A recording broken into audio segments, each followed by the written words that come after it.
Hey, hi everyone. Welcome back. So, guys, as part of the previous session, we have seen how exactly we can read the data from a JSON file which has a single set of data. Now, in order to deal with this program, what I'm doing is I'm having a JSON, an array of information, an array of a data basically that I have defined, which is a two objects are there within this particular array. And I have created a new program, read JSON. So we need to read the point to test data 3, and here this is gonna be a JSON array. I'm gonna define it as a JSON array. Now, if you remember, guys, in the previous session, in order to read the data from a CSV, we used a for each loop and as well as a for loop, right? JSON array, okay, JSON array dot for each.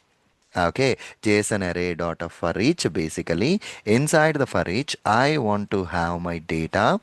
Okay, I want to have my data. Perfectly all right. So whatever the test content is there, put it inside the for each loop.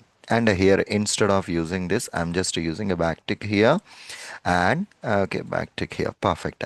And to give that particular one, so the data, okay, so what I'm gonna use dollar data dot username, and wherever you want to use the username, you can simply refer to the data dot username and the data dot a password. If you consider this situation, guys, I have a two sets of a data. Let me go to the testing tab, and if you look at a reading of that particular JSON, you have these two programs that it's being showing it up.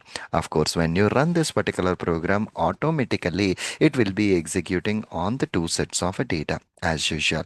On automatically, it will be executing on a two sets of a data. That's perfectly all right. So this is the way how exactly you can read the data from a JSON file and utilize it in this particular, okay, utilize it in this particular for each loop. Okay, thank you very much. See you again in the next session. Bye bye.